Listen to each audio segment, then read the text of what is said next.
at any signs of unsocial behaviour. Roly raised the tailgate of the car and, ducking his head and hunching his broad shoulders, sat inside, close to the small bitch, whose tail thumped nervously as she gazed out at this unfamiliar scene. He stroked her trembling body reassuringly, and she snuggled in under his arm. "This is Beavis," he told her. "He's a nice person, really. I wish I could say the same for Uncle Bernard, but I wouldn't want to lie to you so early in our relationship." Beavis advanced his nose, tail wagging, and Roly sighed with relief. "Good fella," he said. "Make her feel welcome. Her mistress died last week, and she's in shock. Her name's Floss." He stood up, leaving the tailgate open so that Floss might choose her own time to jump out, and paused for a moment in the sunshine.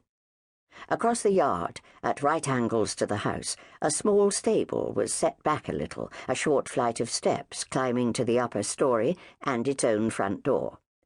It provided excellent, if minimal, guest accommodation, and had been a useful source of income as a holiday let in the past.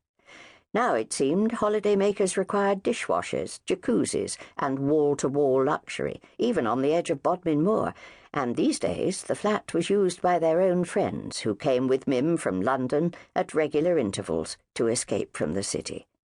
At least it would be available for Daisy Quin. "Do you remember me telling you about her?"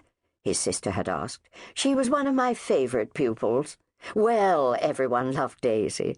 A real sweetie, and such a gifted dancer. She'd just begun to get principal roles with the company she joined last year. Such a blow." He hadn't asked the nature of Daisy's injury. Mim's words, bringing forcibly to his mind her own terrible accident, were enough to tie his tongue and tense his muscles. "It's a partly torn muscle in her back, and the tissue is badly inflamed," Mim had added quickly, as if guessing his reaction.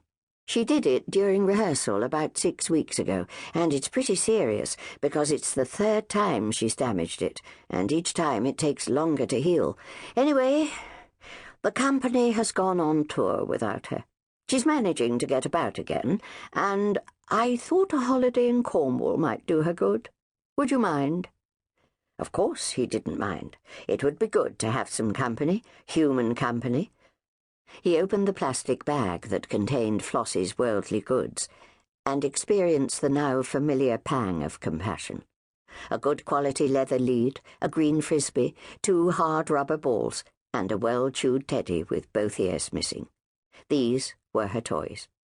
A clean tartan rug, folded quite small at the bottom of the bag, and a metal feeding bowl completed the inventory.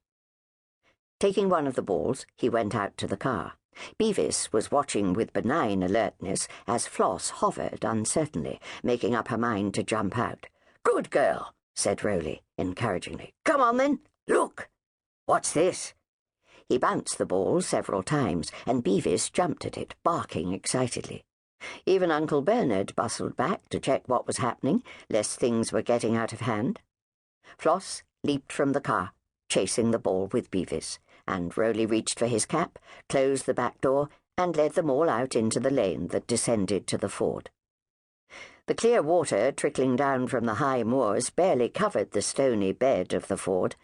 Nevertheless, Uncle Bernard chose to cross by the old granite bridge, as if to disassociate himself from the antics of the 2 bigger dogs, who rushed gleefully into the stream. Floss drank deeply from the icy water, until Beavis barged her playfully, and they began a mock fight, splashing and leaping, until Roly threw the ball far beyond the ford, and they both raced after it. As he turned up onto the track, he could hear the soft, clicking call of a stone chat, and presently saw the handsome fellow, perched high on a clump of bright-flowering gorse. His warning tack-tack cry indicated that he was guarding his mate's mossy nest, hidden out of sight, low down in the bushes. It was hot, the clear air laden with the rich and exciting scent of the golden flowers.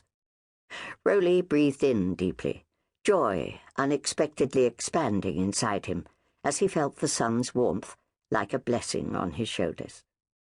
It was at times like these that he remembered the real reason for returning to Cornwall, a determination to cast off